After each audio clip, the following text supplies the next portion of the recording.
वर्णों के सार्थक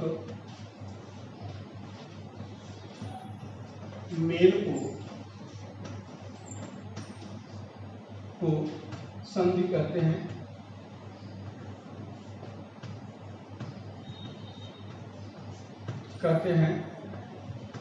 बच्चों,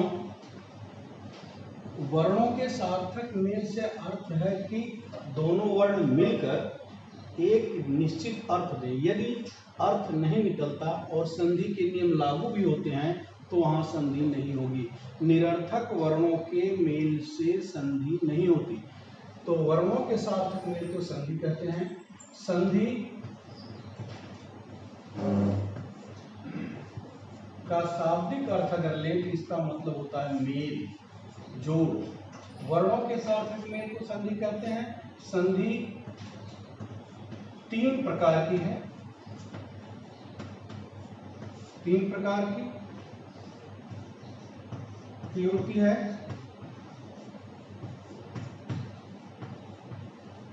पहले अच संधि,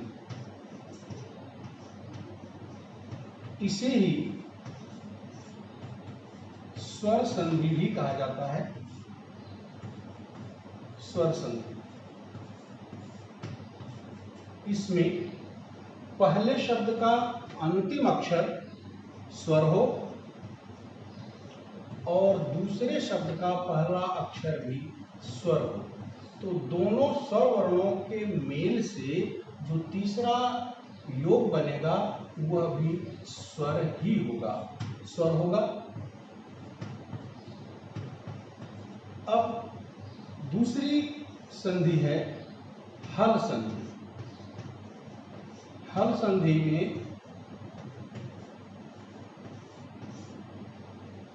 हल वर्णों का मेल होता है। इसे ही व्यंजन संधि,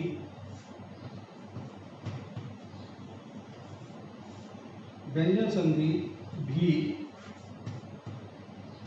कहते हैं। इसमें पहले शब्द का अंतिम अक्षर हल होगा अनिवार्यतः। इसके बाद स्वर,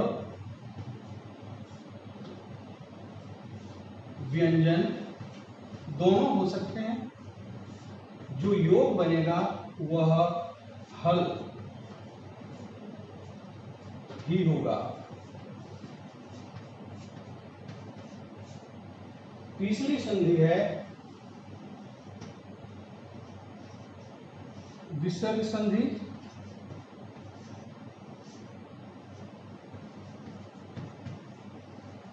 विसर्ग संधि में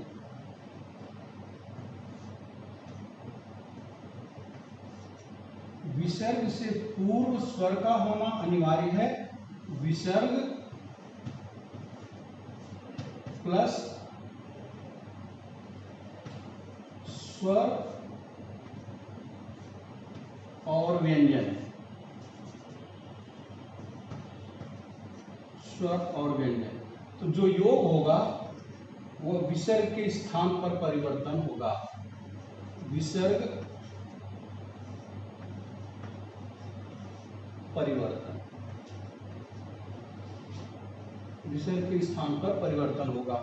इस तरह से संधि प्रकरण में 3 प्रकार की संधियां हैं। व्याकरण की शब्दावली में आएंगे तो अच संधि, जिसे सामान्यतः स्वर संधि के नाम से जाना जाता है। स्वर संधि में पहले शब्द का अंतिम अक्षर स्वर, दूसरे शब्द का पहला अक्षर स्वर, दोनों स्वर वर्णों के मेल से तीसरा जो योग बनेगा वह भी स्वर ही होगा। हल वर्ण में हल संधि कहते हैं। इसे ही व्यंजन संधि कहा जाता है। इसमें पहले शब्द का अंतिम अक्षर हल होना अनिवार्य है। यदि पहले शब्द का अंतिम अक्षर हल नहीं है तो वहां कदापि हल संधि नहीं होगी। विसर्ग संधि में विसर्ग, और यह नियम है कि विसर्ग से पूर्व स्वर का होना अनिवार्य है। यदि विसर्ग से पूर्व स्वर नहीं है तो विसर्ग नहीं लगेगा। हलंत और विसर्ग दोनों कभी साथ नहीं आते हैं और जो परिवर्तन होगा वह इसी विसर्ग में होगा, दूसरे किसी वर्ण में कोई परिवर्तन नहीं होता। इस तरह से संधि के 3 मुख्य भाग हैं। अब हम अच संधि के भिन्न पार्ट्स को पढ़ते हैं।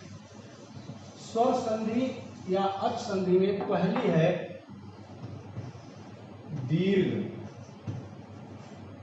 दीर्घ स्वर संधि। संस्कृत व्याकरण में आचार्य पाणिनि के अनुसार इसका सूत्र है अकः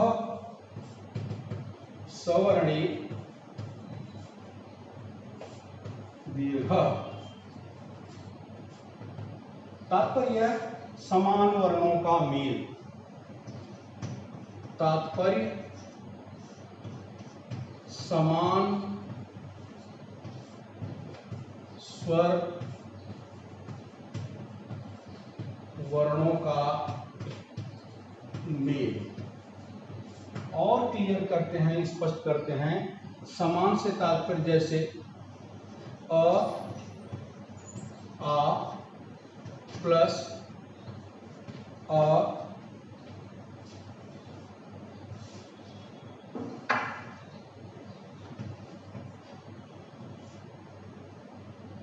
आ, तो जो कुछ दोनों से मिलेगा वो होगा आ, और इस आ को इस मात्रा से, इस चिन्ह से डिनोट करते हैं।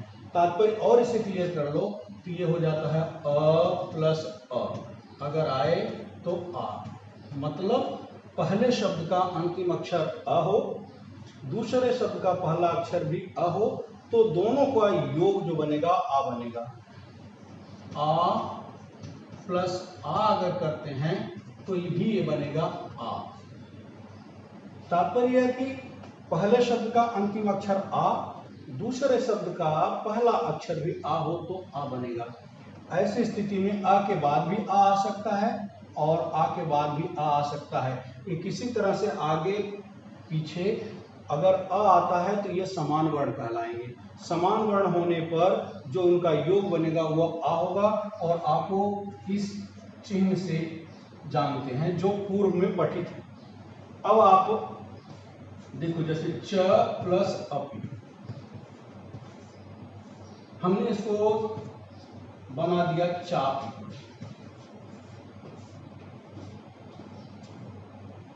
कैसे ये बना, इसको अगर हम विस्तार से देखते हैं तो च में हलंत किए तो मिला अस्वर, और अपि का अ, ए अ और च का अंतिम स्वर है अ, और अपि का अ, इन दोनों अवर्णों के मेल से जो तीसरा बना वो आ। अब ये हो गया च प्लस आ प्लस पी। इस आ का च में संयोग हुआ, इसे संस्कृत व्याकरण की भाषा में कहते हैं स्वर संयोग। जब स्वर आकर के हल वर्ण के साथ मिलता है तो हलंत लुप्त हो जाता है, हट जाता है। इस प्रक्रिया को कहते हैं स्वर संयोग। आ आकर के जब च में संयोग किया तो इसका हलंत लुप्त हुआ और ये पद बन गया चाप। पी ऑलरेडी आगे शेष है, वो इसके साथ जोड़ दिया गया और ये पद बन गया चाप। और भी इस तरह से यह पहला सूत्र। दूसरे पर बात करते हैं, वही प्रक्रिया है अ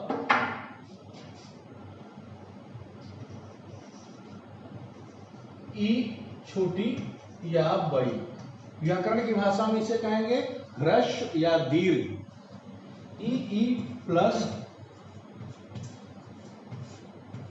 ई तो भी इसका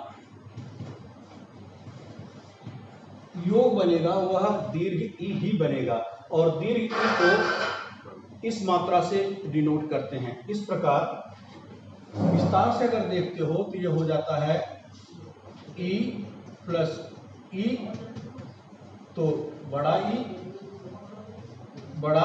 प्लस बड़ा ई, इसे इस चिन्ह से डिनोट किए। कहने से तात्पर्य है कि पहले शब्द का अंतिम स्वर ई हो, दूसरे शब्द का भी पहला स्वर ई हो तो जो दोनों के योग से तीसरा स्वर बनेगा वह भी ई बनेगा। ई नहीं, ई। जैसे प्रति प्लस इच्छा, सीधा हमने इसका योग किया, ये बना प्रतीक्षा। कैसे? प्रति के त में हलंत किया तो ई स्वर मिला, इच्छा का ई। अब पहले शब्द के पहला शब्द है प्रति और प्रति के ई में अंतिम स्वर है ई, तो प्रति का ई और इच्छा का ई, इन दोनों को जब हमने मिला दिया तो तीसरा स्वर बना ई। अब अभी हमने कहा था कि संयोग, स्वर संयोग, व्याकरण की भाषा में जब स्वर आकर के हल वर्ण के साथ मिलता है तो उस प्रक्रिया को स्वर संयोग कहते हैं। इस तरह से ई आकर के त में मिला तो इसका हलंत लुप्त हुआ और ये पद बन गया प्रतीक्षा। इस तरह से दीर्घ संधि का दूसरा नियम, ह्रस्व ई के बाद दीर्घ ई आए या दीर्घ ई के बाद ह्रस्व ई आए तो दोनों की प्रक्रिया मिलकर के दीर्घ ई ही करते हैं। इस तरह से यह दीर्घ संधि का दूसरा सूत्र। तीसरे में हम आते हैं समान वर्ण के तहत समझने के लिए उ वर्ण की। उ वर्ण में छोटा उ या ह्रस्व उ के बाद दीर्घ उ आए प्लस ह्रस्व उ या दीर्घ उ आए तो ये दीर्घ उ बनेगा, जिसे इस साइन से जानते हैं। विवरण देख लो, उ प्लस उ किए तो ये बना बड़ा उ, बड़ा उ प्लस बड़ा उ दीर्घ किए तो ये बन गया दीर्घ उ। यानी पहले शब्द का अंतिम अक्षर ह्रस्व उ हो, दूसरे पद का पहला अक्षर दीर्घ उ हो तो जो योग बनेगा वह दीर्घ उ बनेगा। इस तरह से गुरु प्लस उपदेश ये पद है, हमने सीधे बनाया गुरुपदेश। गुरुपदेश देखो, गुरु के र में हल किए तो ह्रस्व उ मिला और इधर उपदेश में उ पहले से दिया हुआ है तो उ और उ को दोनों को मिलाए तो हमारे इस सूत्र के अनुसार ये बन गया बड़ा उ। तो ये हुआ गुरु रहलन दीर्घ उ पदे। इसका जब यहाँ पर स्वर संयोग किए तो र का हलंत हटा और यहाँ बन गया ये गुरु, गुरुपदेश। यहाँ आपको मैं बता दूं एक बात कि जब र में उ की मात्रा लगती है, ह्रस्व उ की मात्रा लगेगी तो केवल र के साथ इस तरह से कर्व कर दिया जाता है, और र में जब दीर्घ उ की मात्रा लगती है तो यहाँ पर गांठ बनाकर आगे किया जाता है। इस तरह से गुरुपदेश में र जो है वह दीर्घ है और गुरु में र जो है ह्रस्व है। मुख्यतः लिखते समय लोग अंतर को ध्यान नहीं रखते, ऐसे लिखने के बाद भी कहते हैं कि हमने गुरु तो सही लिखा है, जबकि ये सरासर गलत है। गुरु में कभी भी दीर्घ स्वर नहीं आएगा, ह्रस्व ही आएगा, और गुरु ह्रस्व ही आएगा, और दीर्घ यदि आएगा तो वह संधि के उपरांत ही आएगा या शब्द रूपों के पश्चात आएगा। इस तरह से ये दीर्घ संधि का तीसरा नियम था। अब चौथे पर आकर हम बात करते हैं। दीर्घ संधि के चौथा नियम है री प्लस दीर्घ री प्लस ह्रस्व री ओब्लिक दीर्घ री करेंगे तो ये बनेगा री। इसको हम इस स्वर से जानते हैं, चिन्ह से जानते हैं। विवरण की अगर बात करते हो तो देखो री प्लस री आए तो दीर्घ री हो गया। जैसे पितृ प्लस ऋणम, पद बना हमारा पितृणम। पितृणम कैसे बना? इस त में हलंत किए तो त प्लस री। यह जान लेना जरूरी है कि री स्वर है, कभी भी इसे हम व्यंजन वर्ण के अंतर्गत न देखें। पित प्लस री प्लस ऋणम, तो इन